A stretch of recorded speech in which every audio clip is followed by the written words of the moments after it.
Greetings, my friends. Today we're looking at the relationship between Michael Jackson and Jeffrey Epstein. Now, did the disgraced financier have anything to do with Michael Jackson? Is Michael Jackson's name even in the files?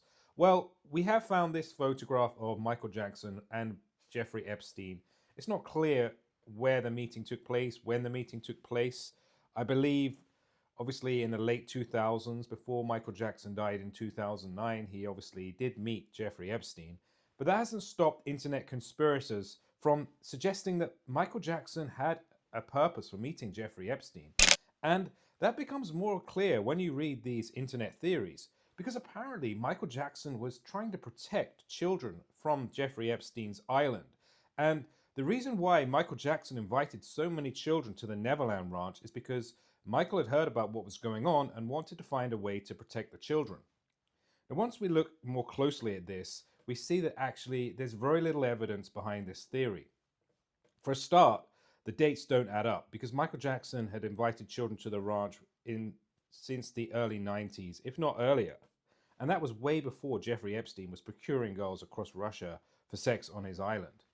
And that not only is the first inconsistency, the second inconsistency is that Michael Jackson preferred young boys. We know that most of the teenagers on Jeffrey Epstein's island were girls, so that already is inconsistent. The other thing is, Michael Jackson himself, unfortunately, has been accused of sex crimes with children many times. And although in his life he never actually had criminal charges, the cases were pretty strong. And although also people have come forward and said, look, Michael Jackson never did anything wrong in the cases of Corey Feldman and Macaulay Culkin, they haven't suggested that that means that Michael Jackson could never have abused any child. As much as I do want to believe that Michael Jackson was innocent, we simply can't brush away the testimony of many of the children who have gone on to accuse Michael Jackson of wrongdoing. Nevertheless, this is a highly appealing theory,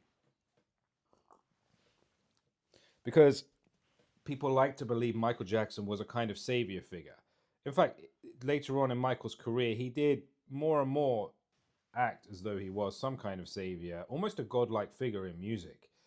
You have to look at the Earth Song concert or the Earth Song performance at the Brit Awards in 1996, or later appearances of Michael where he did stuff like dangle a child over a balcony, suggesting that he just didn't really understand normal human behavior. I've always thought that Michael Jackson was an incredible musician and somebody who does deserve all of the fame and fortune that came his way. And maybe it's a tragedy that he was, in his later years, destroyed by a cruel media who only saw him as Wacko Jacko. But this flawed person does not necessarily become a savior just because he made some great music. Anyway, guys, what do you think about this bizarre theory? Does it have any credibility, or do you think it's probably just complete conspiracy?